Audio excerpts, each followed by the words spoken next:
Xabar 24 kanali o'z ishini boshladi. Bugun dasturimizda Ukraina hech qachon o'z hududini Rossiyaga bermaydi. Zelenskiy.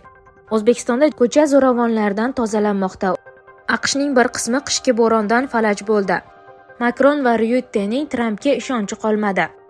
Eron AQShni qo'shinlarining yuqori shay holatdaligidan ogohlantirdi.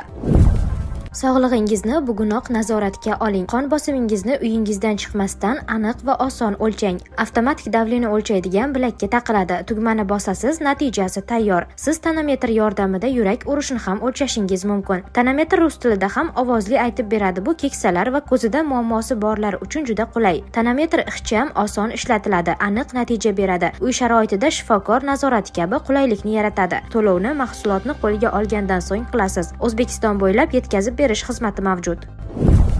Rossiya armiyasiga yollangan xorijliklarning 42% dastlabki 4 oyda halok bo'ladi. Bu haqda Ukrainaning Yashashni xohlayman loyihasi o'z hisobotida ma'lum qildi. Ukraina hech qachon o'z hududini Rossiyaga bermaydi. Zelenskiy. Xavfsizlik kafolatlari to'g'risidagi hujjat to'liq tayyor. Biz endi AQShdan imzolash sanasi va joyi bo'yicha signal kutmoqdamiz. Bizda ko'plab muammoli masalalar bor. Hududlarimiz bo'yicha mening pozitsiyam o'zgarishsiz qolmoqda.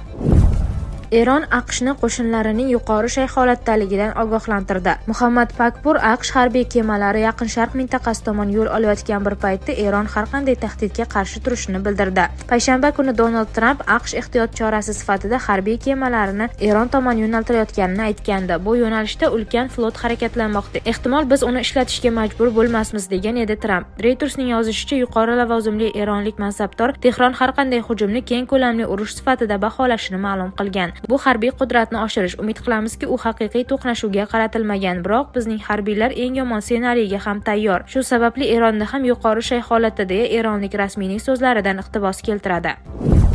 AQShning bir qismi qishki bo'rondan falaj bo'ldi.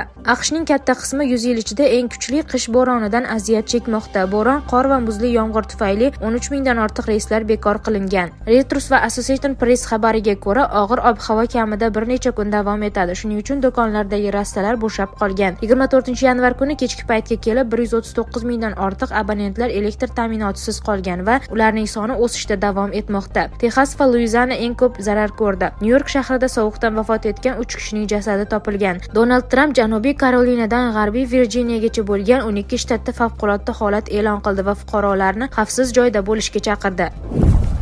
Rossiya Belarusdan Yevropa va butun dunyoni areshniklar bilan shantaj qilish uchun poligon sifatida foydalanmoqda. Zelenskiy. Zelenskiyning boshqa bayonotlari: bizning yagona dushmanimiz sovetchi Moskva va imperiyachi Peterburg. Lukashenkoga Belarus xalqiga qaraganda ko'proq huquq berilgan. Belarus hali ham Rossiyaning general gubernatorligi sifatida yashashga majbur. 2020-yilda Belarusdagi qo'zg'olon g'alaba qozonishi kerak edi. Shunda hozir u yerdan tahdid bo'lmas edi. Rossiyada Yevropa xalqlarining erkinligini yo'q qila oladigan raketalar yo'q. Belarus xalqi, sizlar yevropalik xalqsiz.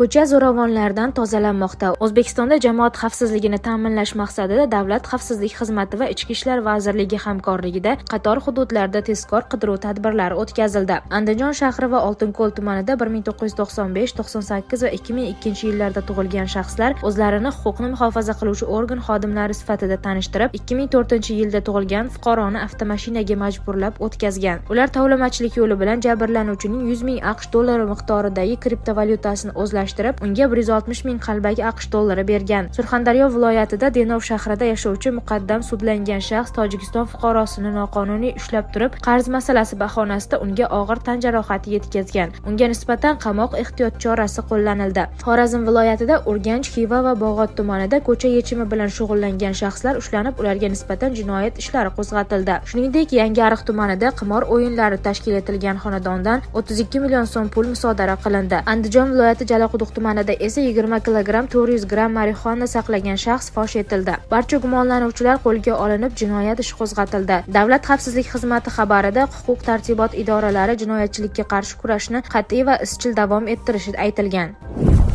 Makron va Ryuttening Trampga ishonchi qolmadi. AQSh prezidenti Donald Trampning Fransiya prezidenti Emmanuel Makron va NATO bosh kotibi Mark Rutte bilan yozishmalarini ommaga e'lon qilishi Yevropa siyosatchilarida shok holatni keltirib chiqardi va Vashingtonga bo'lgan ishonchni jiddiy ravishda susaytirdi. Bu haqda Politico nashri xabar berdi. Qayd etilishicha, Trump Truth Social ijtimoiy tarmog'idagi sahifasida Makron va Ryuttedan kelgan xabarlar skrinshotlarini joylagan. Ushbu yozishmalarda Fransiya prezidenti Rossiya ishtirokida G7 uchrashuvini o'tkazishni taklif qilgan. NATO bosh kotibi Mark Rutte esa AQSh prezidentining tashqi siyosiy yo'nalishini ijobiy baholagan. Politiconing yozishicha, ushbu yozishmalar e'lon qilinishi Yevropa siyosatchilarini Trampning Grenlandiya masalasida Yevropa davlatlariga nisbatan qilgan bosim va tahdidlaridan ham ko'ra ko'proq hayratga solgan. AQSh prezidenti keyinchalik Grenlandiya bo'yicha bu talablardan voz kechgan edi. Nashr bilan suhbatda ismi oshkor etilmagan yevropalik diplomat Trampning bu harakatlarini nomaqbul deb atab, endilikda yetakchilar orasida muloqot messenjerlar orqali olib borilishidan voz kechilishini ta'kidlagan. Uning aytishicha, bundan buyon rahbarlar o'rtasida barcha yozma muloqotlar byurokratik tuzilmalar orqali amalga oshiriladi. Yevropa diplomatlari va rasmiylari Yevropa ittifoqi yetakchilari bilan Tramp o'rtasidagi ishonchning yo'qolishi jiddiy oqibatlarga olib kelishidan xavotirlanmoqda. Nashr manbalaridan birining ta'kidlashicha, Trampning Grenlandiya ustidan kuch bilan nazorat o'rnatish haqidagi tahdidlari NATOni reanimatsiyaga tushirib qo'ygan. Yana bir manba esa ishonch yo'qolganidan keyin uni tiklash deyarli imkonsiz ekanini va global siyosiy vaziyat tubdan o'zgarganini qayd etgan.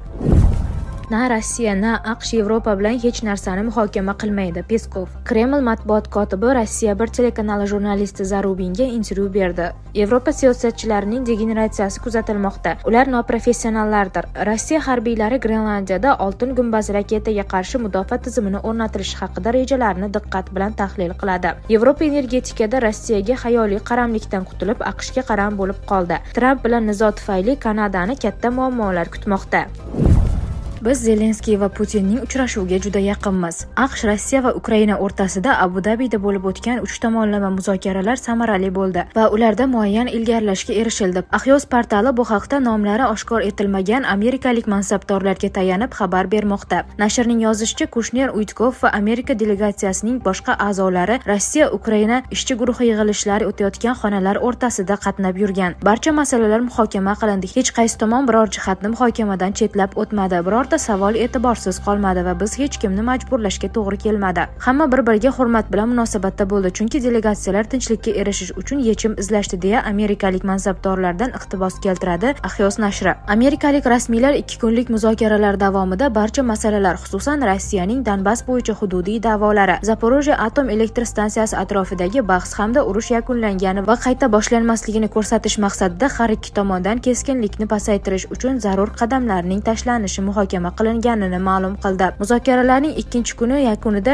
3 delegatsiya vakillari qo'shma tushlikda qatnashgan. Abu Dabidagi uchrashuv muzokaralarning navbatdagi bosqichiga olib boradigan muhim qadam bo'ldi. Biz Putin va Zelenskiyning uchrashuviga juda yaqinmiz, dedi Axios manbasi. Uning aytishicha, agar Abu Dabida bo'lib o'tadigan navbatdagi 3 tomonlama uchrashuvda yanada katta ilgarilashga erishilsa, Moskva yoki Kiyevda 2 davlat rasmiylarining uchrashuvi bo'lib o'tishi mumkin.